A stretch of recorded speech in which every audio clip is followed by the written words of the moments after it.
It's been a while now. It's been like 15 years. That was over 15 years. 15 years. You would hope. 1990 something. You would hope that someone, whoever it is, Reverend Al Sharpton, maybe. After the Rodney King incident, they rioted. The National Guard got called in. Mm-hmm. Same thing now. Ronald Reagan. We looted everything. It was bad. It was a whole situation. It didn't end well. Mm-hmm. Fast forward now, you would think that in between that time span that we would have come up with a better solution. Because we've already seen it happen now. Mm-hmm. This is not the first time. Mm-hmm. This is not the second time. So what I'm saying is that shows right there our progression. I was talking with my friend about it. But always remember, the reason why there hasn't been progression is because of prejudice. There's a hell of a lot of people who've sunk into the bottom half of the earning pool, or not earning at all. Certainly. Yeah, and therefore they feel that their only recourse is to riot. And then when you try to make progress, there's always a way. There's a way again. There's a way around everything. Mm-hmm. Mind you, we're not the only minority. No. So there are other minorities, and I love to give the example. I was giving the example prior. The difference between black people as a minority and other races as a minority is not me. I say I or we, the royal we, look at another black person and it's me versus you. Yeah. Another race might look at their same comrade and it be just that, their comrade. I'll give you a perfect example. One of my best friends is Asian, right? He's from Indonesia. I happen to love the food there. So I go with him to an Indonesian store. I live in Philadelphia. We go to an Indonesian store where everyone there is predominantly it's a Asian ghetto. It's a culture where everyone there is predominantly Asian. And I walk in and I get what I want, and he stops me. I'm gonna go buy, and he goes, "Don't buy it." And I go, "Why? Why shouldn't I buy it?" He goes, "Let me buy it. If you buy it, it's gonna be more expensive for you." It's gonna be more expensive. If he buys it. Yeah, if you buy it. Yeah. Why is that?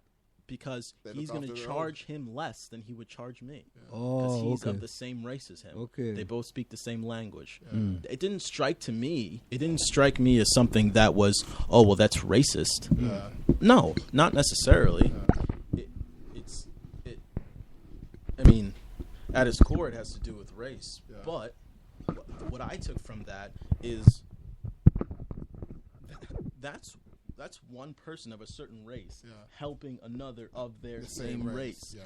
And you look at that, and that is transcended upon each and every different sector. So you look at corporate America, and you look at those who are Asian, and they will hire people of their same race to help them move forward. Yeah. So what I think is that the same thing should be done of black people. They need to learn that the same thing needs to happen. I mean, not to be scared of it ourselves. But you know, Malcolm, you raised a very valid point there, because to me, it seemed like if when we have a person of color that comes in power, they have power, but they're actually powerless. Yeah. You know, it's like you're now up in your 5-foot tower, and all you're doing is protecting. Yeah. You're a protectionist now. Listen, I'm protecting my position, but the other races don't look at it like that. Here's your friend telling you, listen, Malcolm, don't. Listen, you don't go buy it. Let me buy it. Yeah. He understands. Yeah. And he didn't look at it and saying it's racism or anything. Well, technically, I didn't look at it from my friend being racist because he's saving me money. One, yeah. But I look at it from this guy who he does not know. He didn't know the guy. No. He doesn't know. He doesn't know who this guy is. He just look at him and he sees another Asian. He's Indonesian. I mean, there's different characteristics, I guess, of different races that you can tell. I mean, and he spoke the native language to him, so he knew that where he was from. He's not going to charge him more. Yeah. That's such an interesting thing to me. It's a lovely thing. It's a lovely thing. Is that not? I think that's amazing. Yeah, but I know if in London, if I as a Jamaican walks into a shop and it's other Jamaicans, he'll probably charge me more money than you charge the other than guy. if it was an Englishman walked in. So it's quite a reversal. Exactly. It is. It's no. On his point, in Trinidad and Tobago, you will bring a person from Canada or from England, and you will pay them more than a person who is Trinidadian or Tobagoan because they're from England or they're from Canada. Of course. Or they're from the U.S. Of course. I remember now, they don't look like you or me or Dalton. Yeah. And they figure that if this person is coming from the USA, Canada, or England, they have to know more than that person who is homebred. Yeah. But the person who is homebred is way better than the other person that they bring. And I'll give you a quick example. We have, it's called Caribbean Airlines. Yeah. It's the national airline. They brought this guy from Canada to help them draw up the policies and procedures. He was rewriting it. So what the guy did, he went to the internet. He got the policies and procedures from another organization. He cut and he pasted it to their policies and procedures. He gave it in. He made his big consultant fee, whatever it was, right? And then someone else looked at it and said, wait a minute. This is similar to this other group policies and procedures. Where did you get this from? Well, the guy who's in charge now have to figure out, man, something is wrong here. But you brought a guy from Canada and you brought him down because we still do have an inferiority complex. Yeah. We still do. So as far as if I go to Trinidad and Tobago and I tell them, look, I should be the SEC commissioner, the SEC chairperson. They might look at me, you crazy, man? What are you talking about? You can't be no SEC. But if a guy from Canada, a guy from London comes, hello, my name is Johnny. I think I can do their job. Yes. you fit in. You fit right in. So we still do have an inferiority complex, but is that what now I'd pose this counter question: is that an inferiority complex or is that a lack of knowledge? Inferiority complex, because you feel that if that person is of a different hue than you, and they're coming from the United States of America or from Canada or from England, that somehow they're more intelligent than you are. And think about it now. I could come from the United States. They could come from the United States. I could be that person's boss.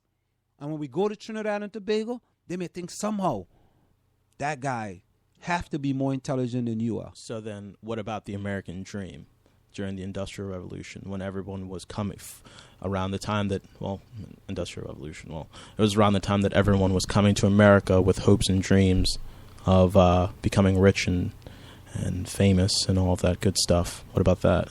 It's pretty similar. Those who weren't in the country thought that once you got to America, everything would be perfectly fine. You'd get to make a ton of money. Everything would be fantastic. I mean, that's not necessarily the truth. Just as this is not necessarily the truth that someone who comes in, they're from Canada or England, have an accent that means they are superior. It's not the same thing. I think it's a lack of knowledge. But I think it's too different though, because me coming from Trinidad and thinking I'm going to get the American dream, when I come and I wake up to reality and I see the snow falling and it's 20 degrees, okay. I said, man, I got to get me a jacket. I got to get me a scarf. I got to get me a hat. Reality hits you pretty quick.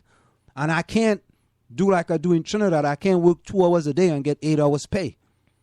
I gotta really work when I come to America. So all of a sudden, you become Americanized overnight. However, when that person comes to Trinidad and that person has an accent, right away, that person is elevated above you because they feel in their mindset that person is more intelligent than you. And that's part of the problem that we have in the Caribbean. So this is all to say, Malcolm, and I think you brought up a good point. And the point with you, your friend telling you, Malcolm, you don't buy it. That's the same thing that we should be doing. And this is not, and you know something?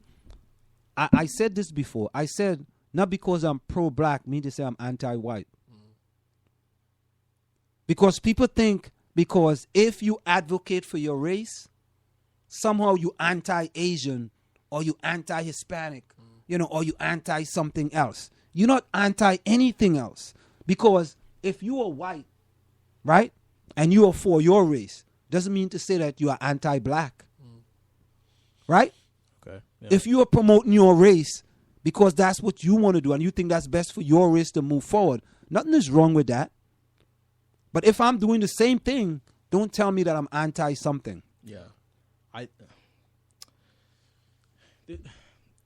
Even this race thing is, I would say, it's a big topic. It's huge. It is huge. And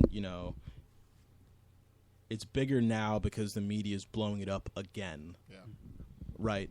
Because if you go a month back, 4 or 5 months back, it was the whole airplane missing thing, and we were kind of talking about race sometimes. Mm-hmm. So it was about the airplane going missing, and everyone was all caught up in that. I think it was CNN had like 22-hour coverage, the most ridiculous thing I've ever seen in my life. It was just like constant. They had all these experts coming in. But what I'm saying is that this is being blown up because of the media right now. They're making it a bigger thing. But what I would say is this race issue is within a bigger issue, which is a class issue, a poverty issue, an education issue. Race is a single quadrant, I would say, of a bigger picture that I think we get caught up in race a lot, and it's happened. It doesn't mean that it's not there. It's definitely there. But I think there's a larger picture. When we talk about a cop shooting a kid, the cop's wrong. He should be educated better. Fine. Let's take a moment and talk about the kid. Right? What is he doing to get himself into that sort of confrontation? Where should he be? Where should he have been? Should he have known better?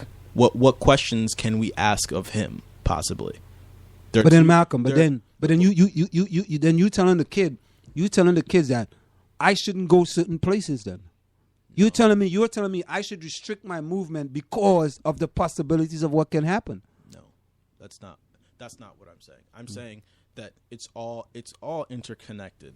Where I'm going from that is I'm going to the point of education. He's being educated in a certain way. His thoughts may be different. How he interacts with a cop may be different. Where I'm going to from education is wealth, money, power. Who has the power? Who has the money? Who's making money? There's a gap in class. And guess who's at the very bottom? The minorities. Guess who's uneducated? The minorities. Guess who's being killed?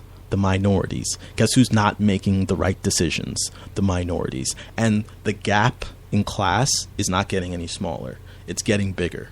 More people are being uneducated. More people are making bad decisions. It's interconnected. Race is a big issue, but it's a small issue compared to the bigger picture, which even in some points of the matter, it's funny because this is making people miss the bigger picture.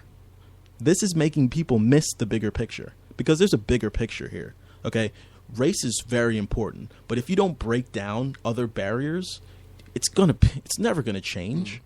How are you going to change race, the issue of race, if you don't put people who are being oppressed in higher positions? How are they going to get in those high positions? They need to educate themselves. How are they going to get educated? They need their parents and their parents' parents to be educated and make money and move themselves forward. Well, that's what we were saying earlier. But if the corporations and the bigger society don't heed what's happening now, they're going to fall as well because they are only a small percentage. And okay, yes, they may have the army on their side or whatever. But when you hear large swathes of the community being unrest, what are they going to do? you can't just say, "Oh, I'm going to leave them over there to have their poverty or whatever." They have to take actions to try and get those people out of poverty. They've done it before, man. I know.